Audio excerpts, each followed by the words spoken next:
Thanks very much, and I absolutely have to echo that being here in this building, it could not be more appropriate, and as Steve said, that separation between arts and science is really quite a false one, and I think that's one of the things that we're really keen to explore, but also creativity and employability, big things at the moment, but also why is STEM and STEAM important? So we'll come to that. We've got an esteemed panel here, but I'm going to leave you in suspense about them for now, because what I would like to do first of all is introduce Sarah Thomas, who's a science events developer.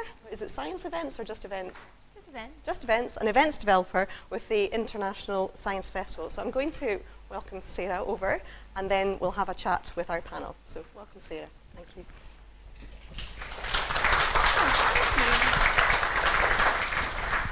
Well, hello everybody, and thank you for such a nice warm welcome. It's an absolute pleasure to be here today and to see you all and talk to you about such interesting topics, creativity in STEM, something that I'm very, very passionate about. So, as you know, I'm an events developer at the Science Festival. I work in something called the creative team, and that means that I make things. I make things that help other people get connected with science in new ways. And sometimes I make really small things, like little games or little activities for small children to do in public spaces, like here at the museum. Other times I make kind of medium-sized things. These tend to be science workshops that we run in schools with classes. And sometimes I make really, really big things, and these really big things are events for up to 1,000, 2,000, 3,000 people, lots of inspiring people to get all the visitors really excited and motivated about STEM. Now, one of these really large-scale events that I've helped to make is called Careers Hive that Stephen mentioned earlier. So Careers Hive is really kind of inspiring careers experience for S1 to S3 pupils, to give them a chance to basically explore and experiment with different ideas, all to do with different careers that are out there in the world of STEM. Now, I'm sure you're wondering why you've got a strange bit of paper in front of you with lots of circles on it. Okay, it's time for that. And I'm going to ask my colleagues to come and give some to the panel as well, so that you guys can get involved too. So you need a pen, you need one of those sheets with the circles, but what I'd like you to do is turn it over onto the blank side. Next, you are going to find yourself a partner. It's going to be someone who's sitting close by you, maybe your neighbour or the person behind you. So I give you 1 minute to find yourself a partner.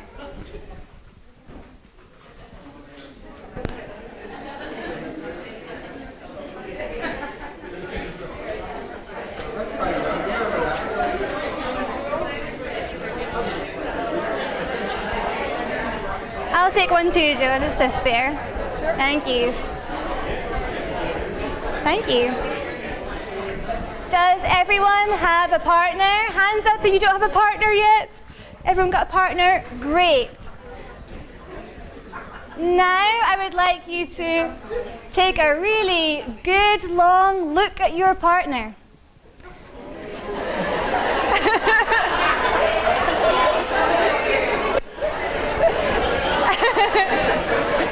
Okay. What? Why is that so funny? And then, when I say go, you are going to have 30 seconds, I'm going to time you on my phone, to draw a beautiful portrait of your partner.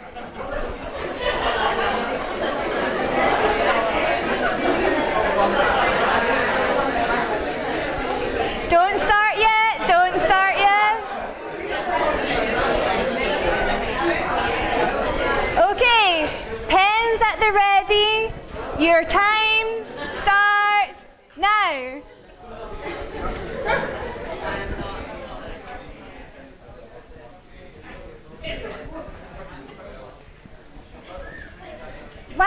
10 seconds gone already. Go, go, go.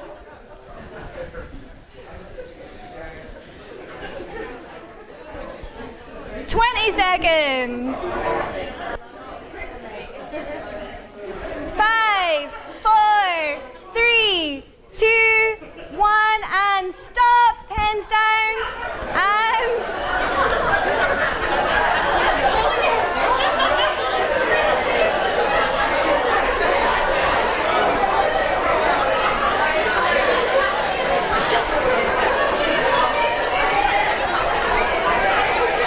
very good, very good.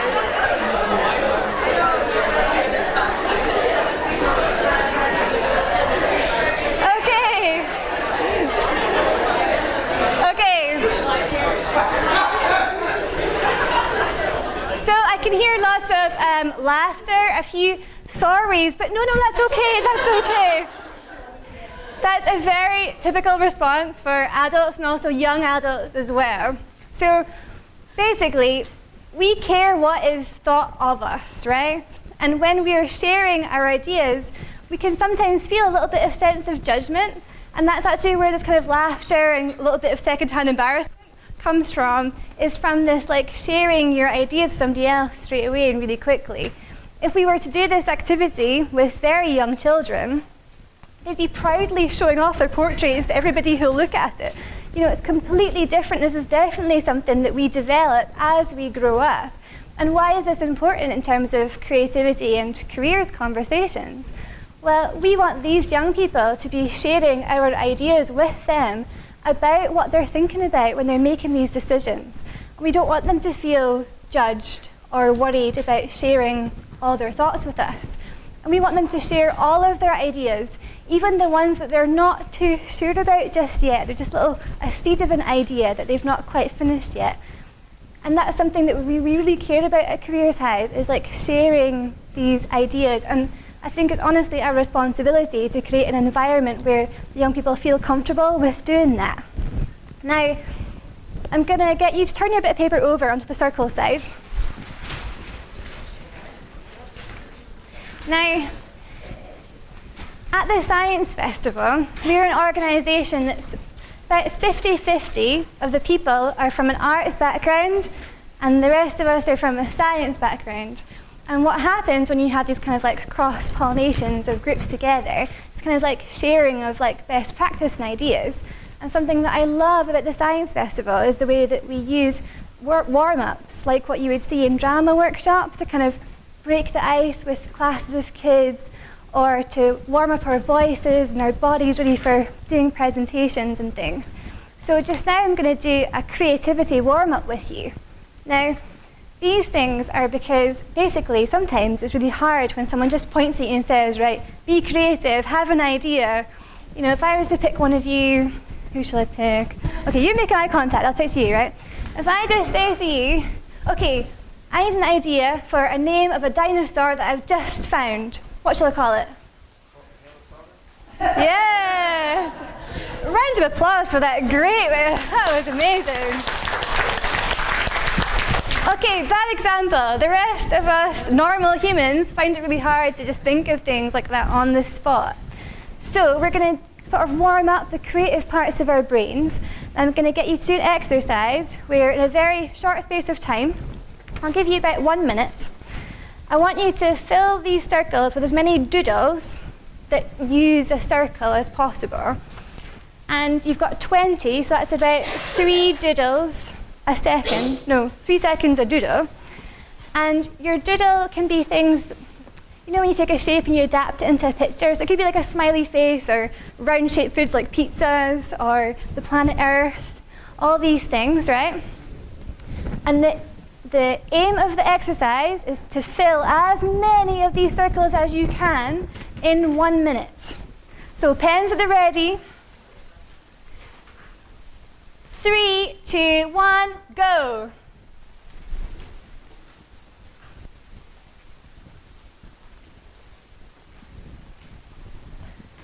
Lots of scribbling noises I can hear. Oh, 10 seconds gone already. Do you have about 3 doodles done by now?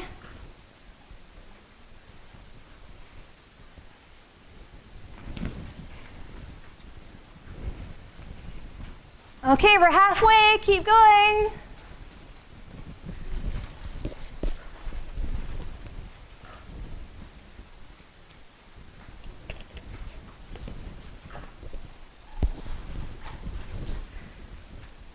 Hey, no conferring over here. Jeez. Okay, keep going, keep going. 10 seconds. 5, 4, 3, 2, 1, and stop, hands down. Okay. Hands up, who got 5 circles done? Everyone should have their hands up, at least 5 circles, at least 5 circles. Okay, keep your hands up for 10, 15. Do we have a 20 in the room? Round of applause for the lady of 20.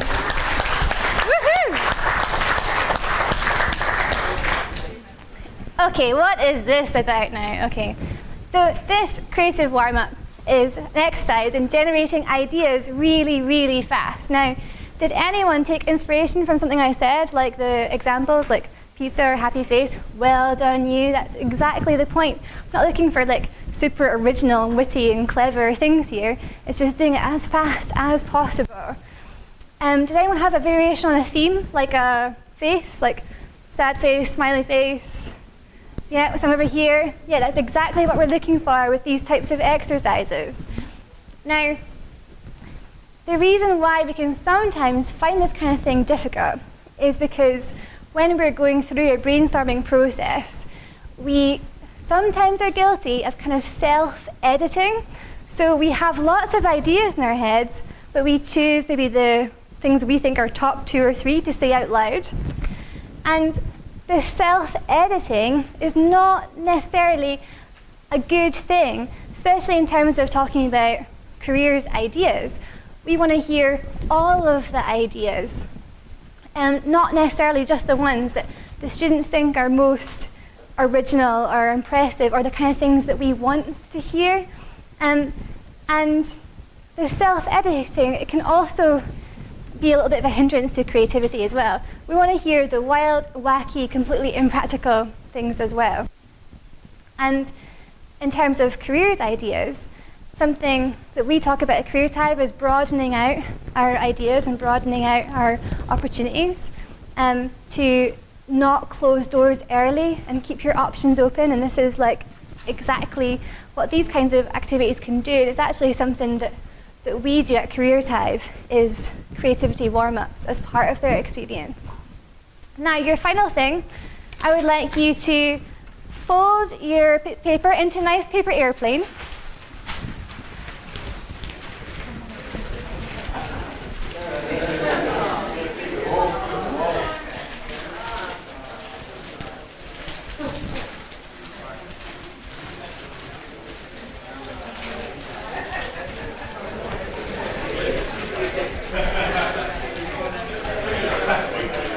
And while you're folding, I'll just tell you what we're going to do.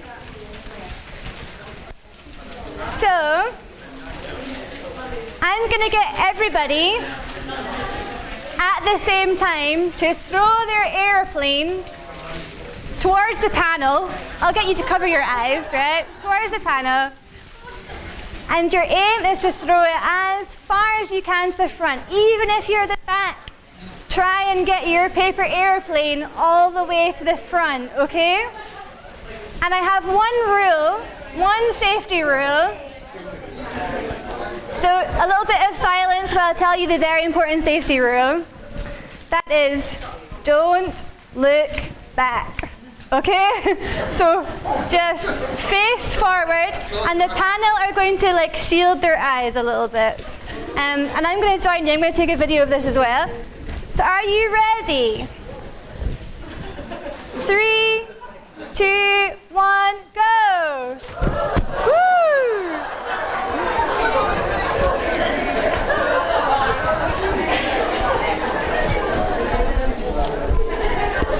Beautiful! Oh, amazing! Okay, good job, everybody. So I'm sure you're wondering what is the deep and meaningful reason for the paper airplanes. Well, there's no reason. I just thought I'd do that for fun. Now, I think it's actually quite important to still be having fun when we're doing careers-related experiences with young people. And at the Science Festival, we like to create quite an informal environment for learning and do quite a lot of learning through play, having fun, experimenting, exploring. And I think that is something really great and unique that we can actually bring to careers conversations. Why not have paper airplanes? I'll try and get them at Careers Hive next year. Now, when people come to Careers Hive, they walk into the grounds gallery and immediately there's this buzz of activity. There's all these hands-on activities going on that are linked to the really wide range of jobs that are out there for people in STEM and STEAM. And all these kind of activities, they're such fun things like 3D printers, we're looking at VR for this year, all these kind of hands-on experiences for the students just to play and explore. And we are humans after all, we've evolved to learn through playing. And I think that it's really nice to bring that kind of fun, lighter and a bit less serious tone to the careers experiences. Because for a lot of the students, Careers Hive is probably the very first thing they've done that's anything to do with careers.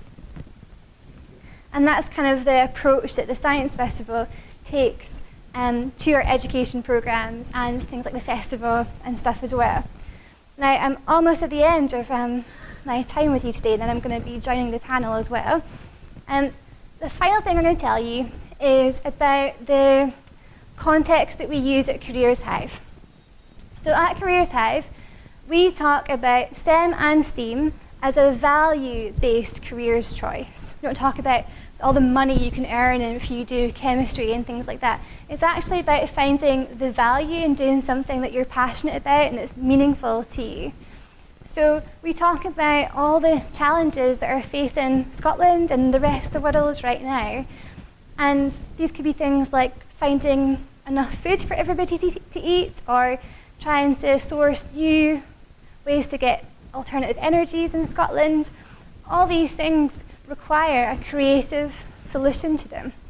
And so we really embed the creativity that's naturally a part of STEM already, that the students might not be aware of if they see them as two completely different disciplines.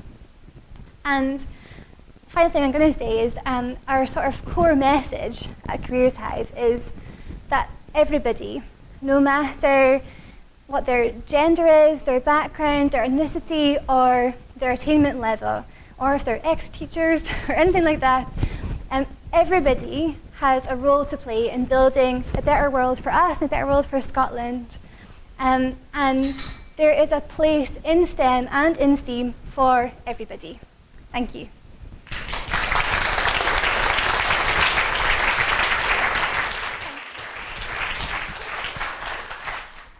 Thank you very much, Sarah. And I loved what you said there at the end about a value-based idea of careers rather than money, because that is so important. And I think one of the things that we're going to do now is have a chat with the panel. And I'm very sure that that value is something that we'll get out, that intrinsic motivation.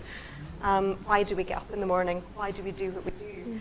And I think that's really important as well with young people. I mean, I'm of an age where my career's guidance was, well, don't do social work or work with old people. It's like, really? That's what you're telling me to do? And there was no more engagement in that, and yet, nobody told me about all the wonderful things that are out there. And that's why I think Careers Hive is so fabulous. I mean, I just loved what you were saying. So everybody, get your skills along, go, it's fab. So what I'm going to do now is I'm not going to introduce the panel. They're going to introduce themselves. So I'm going to I'll start with you actually, Sarah. Okay. I would like you and then we'll just work along, and I would just like you to say your name and your job title. That's it. Hi, I'm Sarah and I'm an events developer. Hello, I'm Lucy and I'm a director. I'm James and I'm a project manager. I'm Johanna and I'm a program manager. I'm Carla, I'm a Youth Music Initiative Projects Assistant. I'm Chris and I'm a Careers Advisor. I'm Jennifer and I'm an Attainment Advisor. Thank you very much. Now, your title probably described what you do. Would folk agree? Careers Advisor? That's quite descriptive. Some of you don't know each other, so James, I take it you don't know Johanna?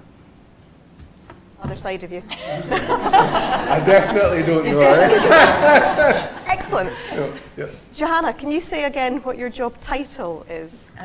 Does it say any more in here? Program manager. James, what do you think that is? Well, I would guess she manages programs. Anything else? It doesn't really tell you much, does it? You've got to know the context where it is that you're working, and what part of the. Yeah. So, Chris, you don't know Lucy. Lucy, what's your job title? Director.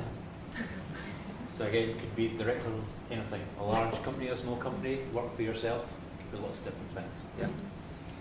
So I suppose really from that, it's just about this idea that we have a job title, and a lot of us are very kind of hold on to our job titles, and I think a lot of time when we're talking to young people, we're talking about job titles and not that value-based thing that you were describing there. So what I'd now like you to do, and I'm going to start at the other side, I'm just going to get you to go along and say a little bit about what you actually do and why you love it. So I'm Jennifer, and I am 8 weeks into a new secondment, working for Education Scotland as part of the very exciting Scottish Attainment Challenge.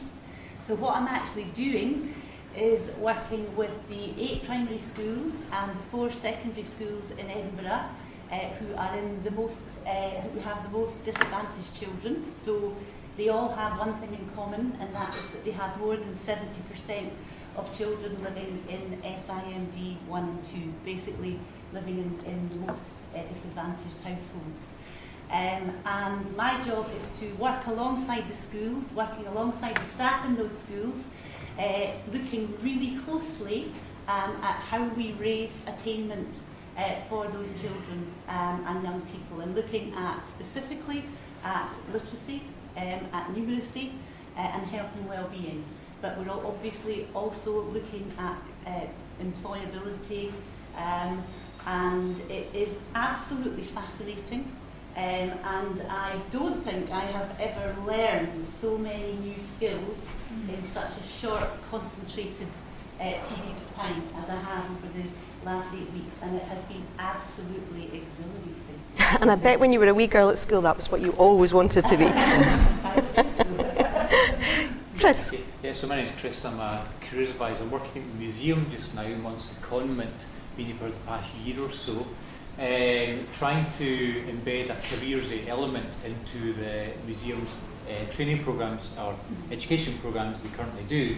But also trying to use the museum exhibits. We've got new science technology galleries to try to say to young people, primary and secondary pupils, and families as well, that these things in the STEM galleries don't just exist. You know, if you go to the fashion design galleries, these things don't exist. People have to create them, people have to develop them, people have to finance them. So I'm here to try and bring a careers part to that. Before that, I worked for about 5 years as a regular careers advisor in a high school in West Lothian. Before that, for about 5 years, I worked on national STEM programs. So I ran national training programs, national challenges, to try and again encourage young people, primary school and secondary school pupils, to think about STEM as a training opportunity. And in a similar way to Careers Hive is doing just now, it's exposing young people to these things. You know, try to show them that there are lots of jobs out there. It's not just the jobs you see, it's the jobs that you don't see, or potentially more interesting ones. Okay. Carla, I said I'm a Youth Music Initiative Projects Assistant. I work within Arts and Creative Learning at the Council, and my post is funded by Creative Scotland through Youth Music Initiative. And their main aim is to provide at least 1 year's free music tuition to every child in Edinburgh by the time they reach primary 6. So I'm involved in developing, coordinating a number of projects that really use music as the driving force, or to kind of access other areas within the curriculum, such as numeracy or technology within schools, and kind of what can that creative approach from music do to kind of open up these other areas. And what do I enjoy most? It's there's a lot of variety to it. And what I love is that I'm able to look at subject areas that I may have never looked at before. So things like technology is brand new to me as well. And I'm able to look at it through the eyes of a child, really, when I'm looking at developing some of these projects. And that's what I love about it. It's just kind of a whole new outlook on things. Amazing. Hi, I'm Johanna. By day, I guess, I'm a program manager for the Mastercard Foundation Scholars Program at Edinburgh University. It's a new program that offers full scholarships to African students with great potential but few educational opportunities. And it is all around transformative leadership, innovation, creativity, and STEM. So it's a very exciting program. And by night, I am a co-founder of Cycle Hack, a small idea which became a global movement, is now in 40 cities around the world, which produced a viral idea, Penny in Your Pants. So if anyone's a cyclist, you might know about it. Also, I'm quite involved with social enterprises in the city, including Tribe Porty, which is a community co-working creative event space down in Portobello. I also kind of am addicted to running TEDx events, so run them at University of Edinburgh and also in Portobello. And what gets me up in the morning is kind of the possibility of ideas, how to build kind of communities around ideas, and just being able to work with great people, and a challenge, I think, as well. So really happy to be here. Thank you. Okay, I'm James, project manager at Screen Education Edinburgh. So we do two things. We provide learning and progression pathways for youngsters who want to be educated in filmmaking training. And we have a whole pathway of programmes, starting with tasters, intro to film, next steps. These are all working in areas in the 1 and 2 SIMD areas, and then moving on to film academies, on to A-levels. We have residential master classes where the young people can get to meet other filmmakers that can inspire them and then explain to them how they can get into the film industry.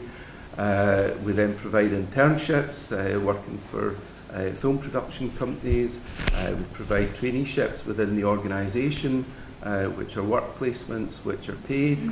And then we support the young people into FE and HE sector or into work within the film industry.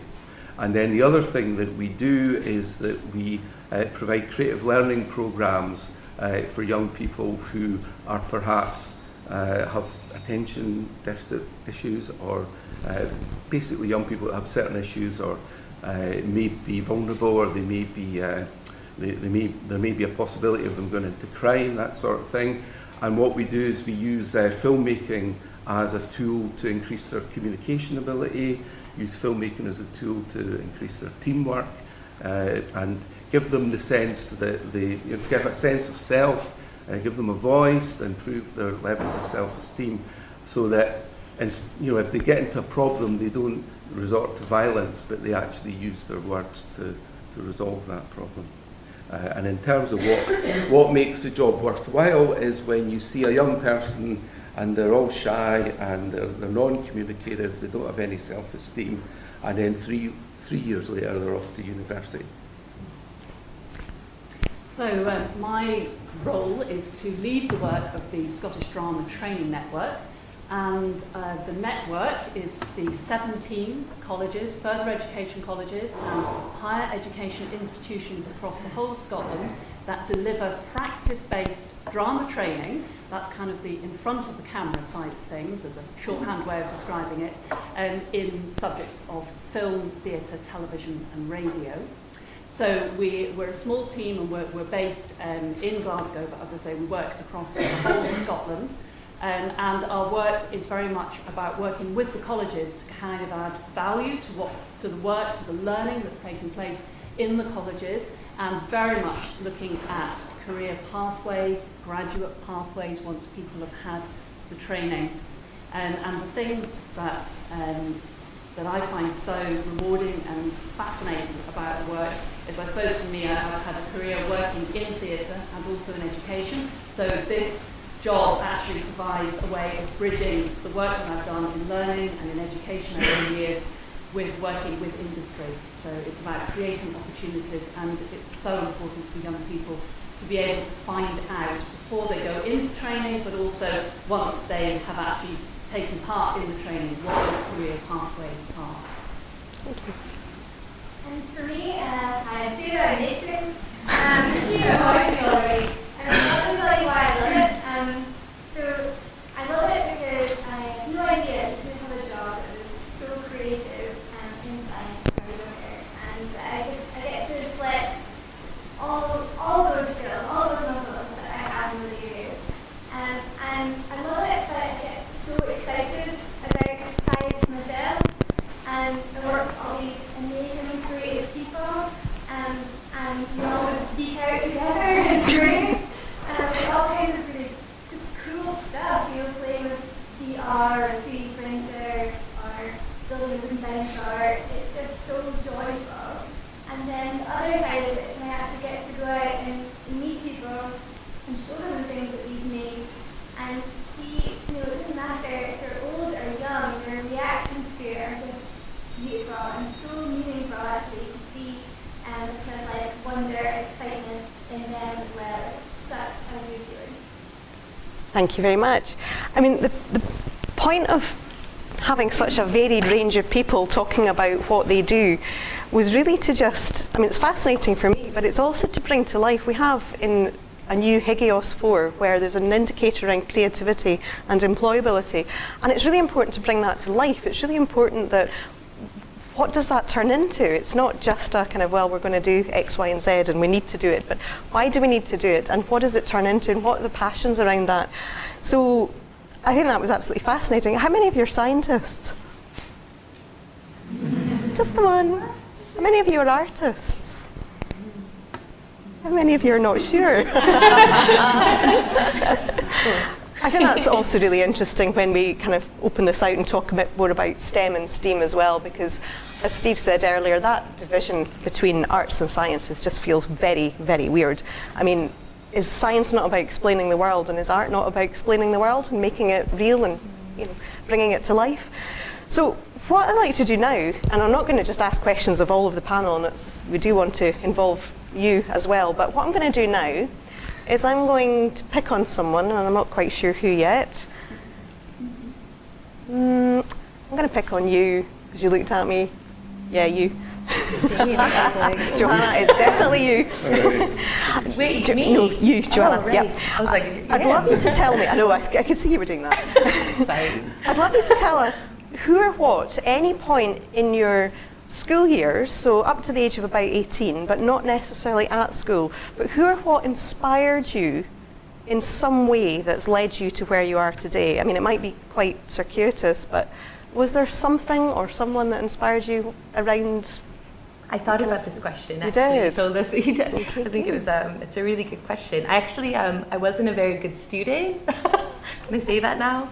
And it was my psychology teacher in high school in the States where I grew up, and the way that she kind of gave me free rein with my learning, and she proposed a challenge. So she said, you own the project, you do the research, and I'm here to help you, but you kind of look at this research and present it in a way that you feel kind of represents what you're learning. And it just engaged something inside of me that I didn't even know was there. I think I always thought I was an okay student, wasn't really passionate about it.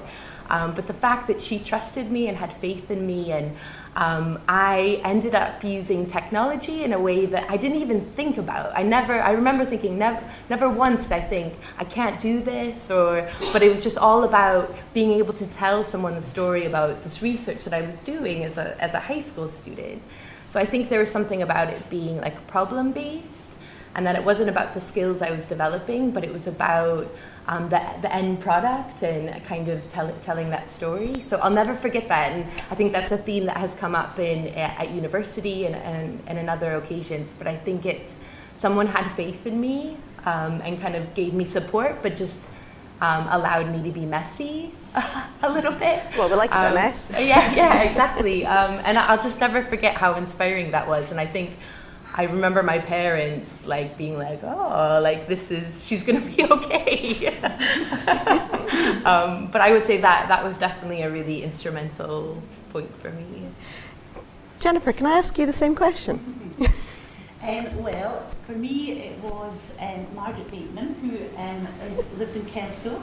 Carol, you will know her. She was my teacher in primary 6, and that year just lit up learning for me. I don't really remember being a comfortable learner until that year. I think she was somebody that demonstrated something for me that has been a kind of underpinning value through my career, and that is professional love. She had that kind of professional love for her pupils, which allowed us to really flourish. And I remember noticing in the very early days in her class that she really loved the naughty boys, but all of a sudden they stopped being naughty, and we actually saw the real boys, and we saw the skills and the qualities that they had, and she harnessed those skills and qualities in ways that actually were just really empowering. And it was the first year where I began to discover around creativity. So I started to write for pleasure at home and bring writing in to show her. And that was really empowering. But I also remember the way that she taught as well. For the first time I was experiencing open-ended learning, where she just opened things up and you could run with it and actually create things and make it your own. And so that really formed my desire then to be a teacher, although that was squashed out of me later on and I had to re-emerge later. But yes, that was she was a really inspiring person, and I suppose she would be my role model as a teacher. It's a little theme emerging, maybe. Lucy, I'm going to ask you the same. Sure. Well, I'm actually not going to say a person for my first thoughts. I think it was more an opportunity that I got when I was about 16. I'd been involved kind of in community drama activity, and a teacher at school told me about an organisation in London. I grew up in a small town called Helensburgh, which some of you may know, and I was told about an opportunity to audition for a youth theatre. And the youth theatre took place in London every summer. It was called the National Youth Theatre. And I auditioned and I got a place, which was an amazing opportunity and an absolute inspiration to go and be in that environment and to kind of realise all of the possibilities out of that. Now, of course, at 16, I went wanting to be an actor. And fortunately, after doing 4 years in the National Youth Theatre, I think the acting profession was spared my attempts to be an actor. But I did have an amazing experience. But what it did was it opened up the possibility of all the other pathways and careers in theatre, which are even more now than they were when I trained a long time ago. I'd also just like to say that I think my parents actually were incredibly influential. I was very, very fortunate. I grew up in a house where the arts were really valued. My father was a scientist, but he was also an amateur musician, a very keen amateur musician, and my mum was an early years teacher, and creativity was at the heart of that. And I think I was very fortunate, and I can see that now, that having that early encouragement. So when I told my parents that I wanted to go and do drama, they didn't kind of freak out at that. So. And it's interesting that you talk about parents, because we know, and you will know this through the work you're doing now, that not every young person has that opportunity, and that accident of birth can change futures. And so I think that's why it's so interesting to hear from all of you about what you are doing, because these are opportunities that are open for everybody, or they should be, and we really need to make sure, you know, through the Attainment Challenge, I think that's one of the key things, that we need to make sure that those opportunities that some of us are lucky to be born into, for those that aren't, what an important job we have to make sure that they get as many opportunities to be enriched and enlivened by science and the arts and all those sorts of things. And it doesn't mean you're just going to be a scientist or an artist. That's not just it. So I'm now going to pick on a few others of you. Carla, I'm going to pick on you now because it's not just, you know, it's not just our formative years that influence us. And I know that I'm continually inspired and think people are amazing. Occasionally they turn out not to be quite as amazing as I once thought, but people are amazing. And Carla, what sort of inspires you post? Tell us what you did after school. I stayed on at school until 6th year. I did hires and advanced hires in drama, music, art, media, and modern studies. So no maths, no technology, that wasn't there.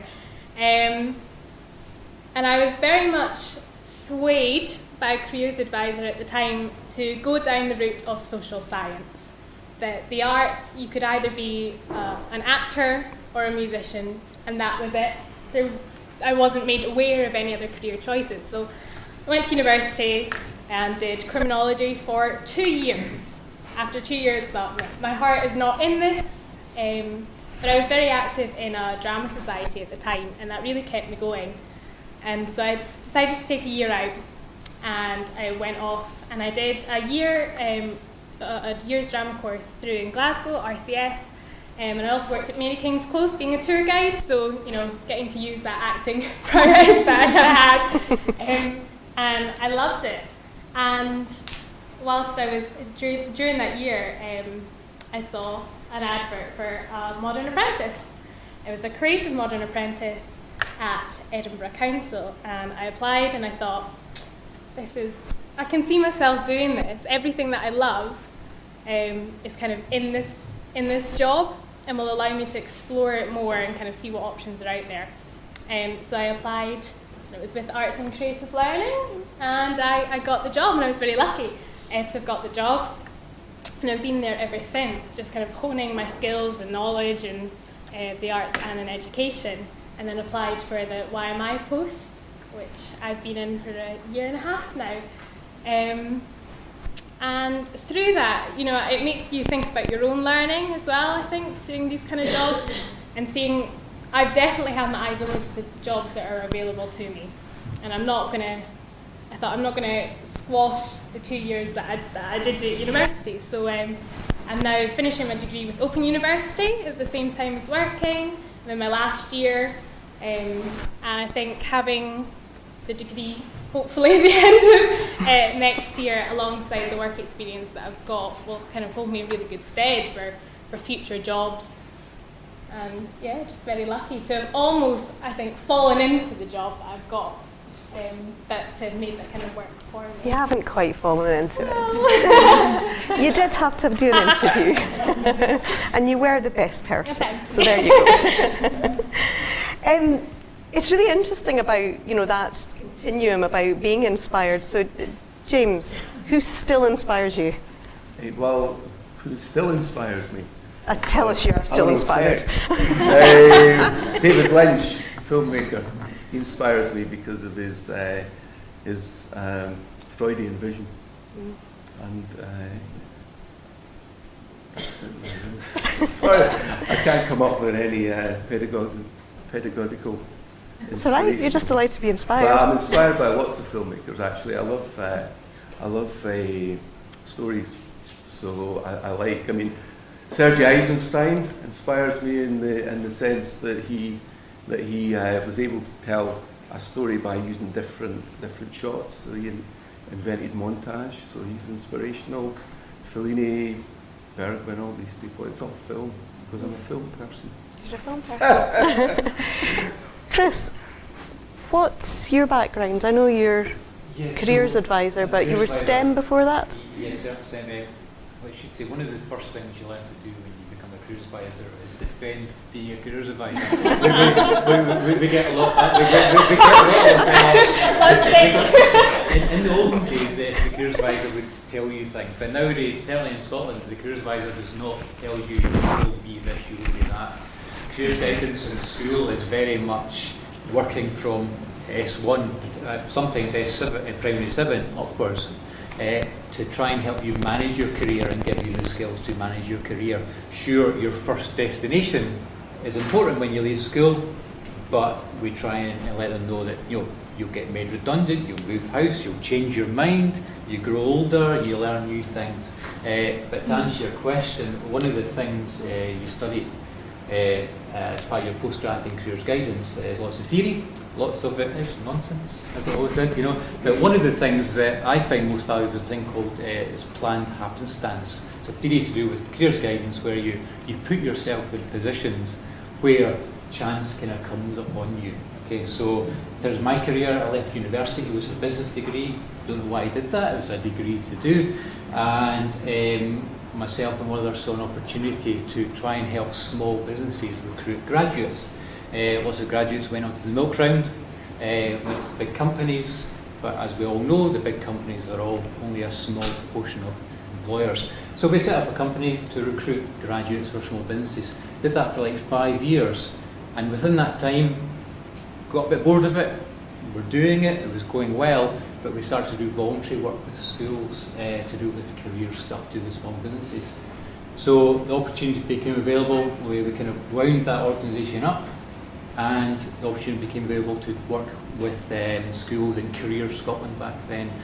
And this is when I started working in STEM projects. So taking national projects, running national events, running small activities in school, to try and encourage young people and expose them to STEM and expose them to careers in a way that we possibly not had done before. Did that for a number of years, maybe 5-6 years or so, and again, those of you who have been around will know that funding stopped for that. You know, it was off the agenda overnight. The Scottish Government kind of stopped funding it, lost kind of interest in it, but it's coming back on again. So I took the opportunity to retrain as a careers advisor. I've done lots of things, you know, careers guidance, working with young people, very interesting. So I did my postgrad. I was a regular kind of careers advisor in the school for maybe 5 years, and then this opportunity came up to work in the museum. And it's all about just bringing everything I've done in my career together, which is the career guidance with young people, but also the STEM related stuff. And the way I see this job is, and it's things we've talked about before, is something I'm very aware of in school, and anyone who's a parent of a young person or teacher will know that young people, they see police officers in the street, they see, you know, people who work in the fire service, they see nurses, they see people working in shops, but things to do with creative industries or STEM, quite often they're behind closed doors. So my job very much in the museum, I see it as to say, again, as I was saying before, all the stuff in those galleries doesn't just arrive. You know, pick any one of them. For example, in the fashion galleries, you've got, take a shoe, for example, a random shoe, but it's been printed on a 3D printer. So therefore, you go across to the science technology galleries, you can see a 3D printer, and there will be hundreds of people involved in that. There'll be microchips in that. Let's go look at a microchip. So that's my career. It's planned happenstance, and the profession is a good one if you want to get into it. Yeah. I like that planned happenstance because, I mean, Lucy as well, you were talking about bringing all my skills together, and I can think of my own career, how many times I've thought, this is it, it's bringing everything together, and then you move on and more years go by and maybe another ideal opportunity comes to bring things together. But you know, you're saying you were lucky, but maybe that was some planned happenstance on your part to get the YMI post. You've already inspired us. Who inspires you, Sarah? Yeah. So for me, it's when I'm out actually talking with the public or young people or in schools. What an amazing motivator to see them doing the activities and getting all enthused and excited. And having an experience like that, where you're out meeting the public, will keep you motivated and inspired and working long hours and late nights forever. And I remember way back at the beginning of my career, I met a wee girl who has leukemia. And I was doing an activity with Cancer Research UK, and I was showing them how diagnostic blood tests work and things like that, and she was just so excited to see what happens behind closed doors when they take our blood samples away. And after meeting her and meeting her family, I went and cried in the bathroom for like half an hour. But like, it's just so inspiring actually being out and meeting these people, and things like that just stay with you forever. Absolutely. And the next thing I'm really interested in is the jobs that you do today. And this I suppose we can always reflect back to all the children and young people, whatever age that we work with, in whatever capacity we work with them. I mean, something about you said about invisible jobs. I mean, Lauren and I often describe that the job we do is the sort of invisible glue sometimes, and things happen, but there's things that happen in the background, and these are not visible policeman, teacher, nurse, doctor jobs. And there are so many of those opportunities. But I'm really interested in the jobs that you do today. Could you do your job, Jennifer, I'm going to come to you again. Could you do your job without being creative? No, absolutely not. And I'm just thinking about creativity in my role as a teacher, and then subsequently a head teacher. Was always on a daily basis. You were using creativity skills in different ways, but in terms of this new role at the moment as Attainment advisor, creativity is utterly crucial. There is really no blueprint for the Attainment Challenge. It's a time of intense change and scrutiny in education, and it's a time when making connections with ideas, with people, with systems is really important, and so that's very, very stimulating, I think, for the profession as a whole. In terms of my role as Attainment advisor, there is a core role and remit, but beyond that there's quite a lot of freedom to interpret that in different ways and to develop it. There's actually scope for developing it in really creative ways. So I think that creativity in terms of this role is quite fundamental, and I think it's a really exciting time in Scottish education when creativity is absolutely at the forefront on lots of different levels and in lots of different ways. And I think the fact that the profession is valuing creativity and employability by having it actually stated in the Higgiel score is actually going to give a real impetus for the development of that concept in lots of different and really interesting ways. And I love what you said there about no blueprint, because actually quite a lot of us face no blueprint on a daily basis, and it's that problem solving and that sort of, oh my God, what do I do in this situation? But we're talking about a national no blueprint, and something that's quite high stakes. I mean, we're talking about the futures of young people, so I love the way you describe creativity in that. But the great thing about it is the system is going about it in a very intelligent way, in that it's using research and it's using data in really creative and innovative ways. So there is that rigour underpinning it. Which underpins all creativity, really, doesn't it? Johanna? Yeah. Could you do your job without being creative? Or your various jobs? I mean, no, I don't think so. I think I would enjoy it a lot less. Interesting. But I think, I don't know, I mean, I find creativity a bit problematic sometimes, because I think sometimes we think it belongs to certain people, and I think we all kind of have it within us. I think the problem solving and those things. So I don't think you can do any job without being creative, but I think there's like this kind of creative competence to say you're creative. And I think working with young people at the university, I don't know, maybe you agree, it breaks my heart when you hear people say, oh, I'm not creative, and you know what they can make. They can run big events, or they can organize a meeting and chair a meeting. I mean, that is creativity, or work in complex systems. And that, I mean, you guys know that requires massive creativity. So I think we kind of have to flip creativity on its head, and it's not always producing these things that we call creativity, but it can be in like how you buy your milk, and so I think it's owning creativity in a different way. So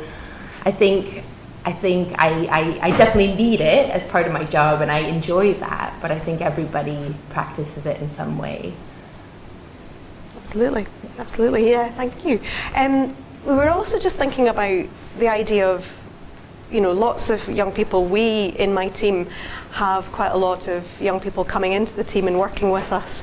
I mean, it sort of started with the Modern Apprentices. That was really when we first started bringing young folk into the team.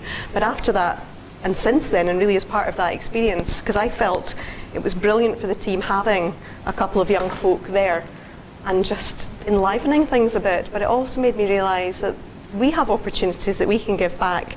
And so we've got JET students, we've got career-ready students, volunteers, and there's this number of young people working with the team, and it really is really energising, but it challenges us quite creatively to think differently and to make sure that we're giving work on placements that's meaningful, but sometimes it's a little bit boring, but it's not always creative, but making sure that we balance that.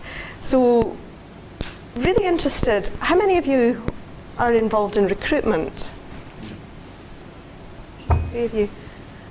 James, when you're recruiting, what do you look for in young people? Well, we're quite fortunate because we know the young people quite well because we've worked with them for about 3 or 4 years. So we know what their capabilities are.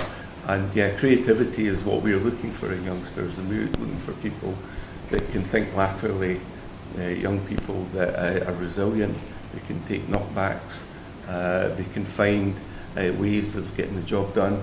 They're willing to work under pressure. They can work. Okay, you supervise them, but in a sense, you've got to let them get on with the job that they're doing. So we're looking for all these creative skills, and it's kind of inset because a lot of the young people that we employ, they're actually teaching the young people themselves. So there's a kind of peer learning thing. So yeah, creativity is at the heart of what we're looking for. And I'm keen that we have a conversation as well here. So one of the things that we were also talking about, and sharing through emails with the panel and with my team, we were talking about STEM and STEAM and talking about that gender gap. And that's been a really interesting one for me because normally when we do creative conversations, I'm always trying to get another woman. So we've got more women here today. Hurrah! But that gender gap in STEM, I'm interested in what you think. Are we getting that right? Do you have any questions for the panel or any thoughts? Because we still do seem to think about, science and maths and a bit more boyish, arty, a bit more girlish. Does that feel how it is? I think it'll change over time. I think it's a matter of time and fortune. I think the science subjects are getting more girlish. It's slowly happening. Many places in art and I can't work out why we're actually going to get to STEAM, are we going to remain a STEM? Good question. I know what I do think in time. Yeah. I think at university level, if you look at the University of Edinburgh, for example, I was a student union president there 2 years ago, and I spoke to a lot of students that were women that were studying STEM subjects, particularly informatics, and I think in this day and age it's quite easy to go, it's a gender issue or it's an identity politics issue, and I don't want to kind of go too far to that extreme. But I definitely think the experiences I heard of the women that were studying engineering and studying informatics is that it wasn't the most welcoming environment for them. And I think though it might be changing at school level in terms of our graduates that are coming out of universities and college, there's definitely still a gap there in terms of confidence levels, in terms of belief. Just the way that I think women might respond to male lecturers or tutors, or the confidence to ask a question if a man, for example, or a male student asks first. I think there's definitely still an issue there. Is anybody else? Yeah. Quite interested, Chris, Yes, about careers advice coming down into upper primary before the distractions of high school, because I know teaching science and technology, really, it's not a gender issue, P6, P7, they're really into it. There's lots of group work, they're used to working collaboratively and getting ideas from each other. I feel once they get into high school, what I hear from colleagues there, that's when the issues can arise. And you mentioned that you do some careers, like careers say for P6, P7, get the STEM careers. Yeah, there's at that age, get the children inspired, particularly the girls. I might be quoting this report incorrectly, but I think there's a report called Aspires, which is to do with gender stereotyping, that kind of thing. And you're absolutely right, I believe it's the case, and again, apologies if I read it incorrectly, is that primary school, it's all good. I think something in first year, possibly all good as well, but then as you progress, something happens. And I don't know what that thing is. One of my big things just now is possibly about, we're doing a lot of work to encourage, we do a lot of talk about encouraging girls to think about STEM in particular, but we also have to show boys in school that girls do STEM as well and encourage them. And some of the work we do as career advisors, we're a small cog in a big system, and I know teachers do a lot of work in terms of gender stereotyping and that kind of stuff, and we do a lot of work, but for example, the personal point of view, I've got kind of 4-year-old twin boys, and my mother, who I thought was quite progressive, says some horrific things to them about jobs, and about jobs for boys and jobs for girls, and so I'm thinking all the work is undone. So I think there's a lot of us talking about the right things, but something happens in secondary school or that age, and we have to keep that momentum going.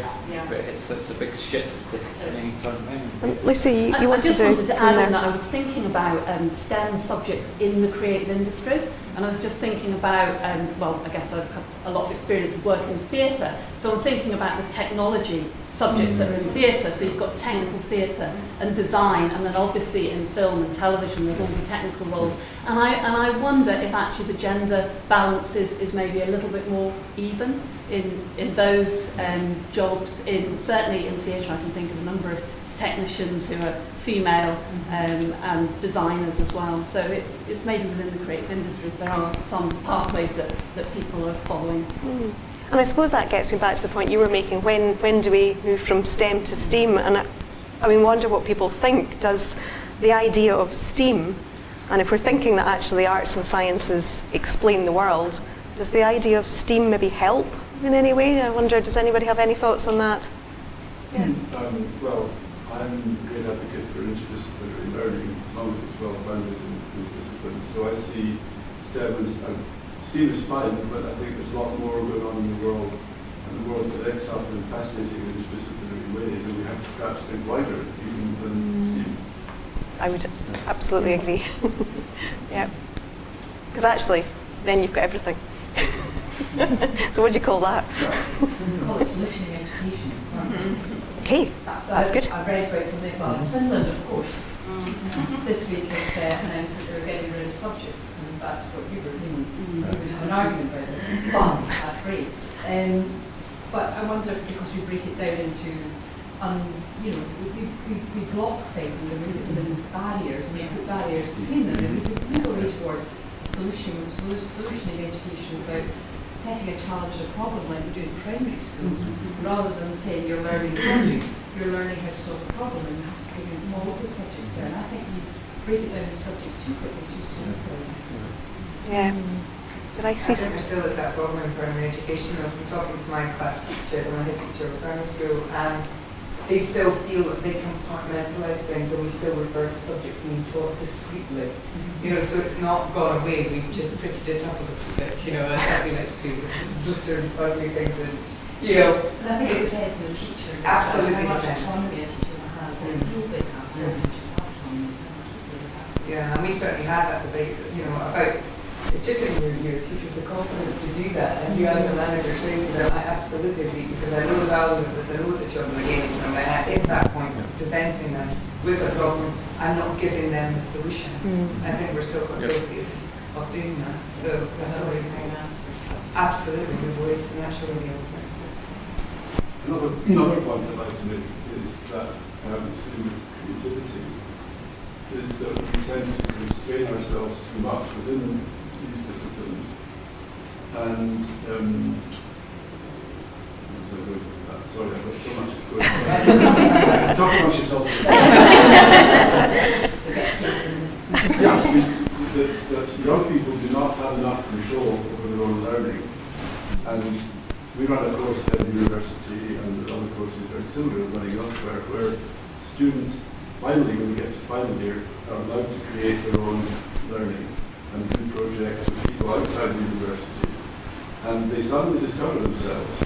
And what's sad to me is that they've not had that opportunity to do that throughout their school career, because we in education, we tend to know, or think we know what we want to tell people, rather than giving people a lot more control over their own learning, at least for part of the time. How do they use the learning they're getting in a creative way? And they're not being allowed to develop that creativity. And surely that ties in with our assessment system and based right along answer and then further education. I think the whole curriculum for excellence, when I first heard of this, is fantastic. But it's all very fine to talk about it, particularly in high schools, when the pressures are huge and you're thinking, I want to be creative, but the time is just not there. So, do we lose one element of the curriculum and we make it more creative, and in some ways give that ownership, that sense of creativity to the child, and lose that base of learning or whatever else? And there's only fit so much in. And I think it's trying to make it creative is really important, particularly for the hard subjects, because it's often hard to make that sense of creativity, that sort of personalisation. Because you do just need to know stuff as well sometimes, don't you? The hard stuff has to be there, but you've got to get that sense of, well, I'm not just learning hard stuff, I'm actually, part of myself is in this. And I think that's the drive for me. I look at it, it's really importantly learn from an arts point of view. If you look at higher photography, it's a 100% project-based course, where in the end the pupils work, they learn content, they analyse it, and then they present projects. And the time to do that, you find the time with it.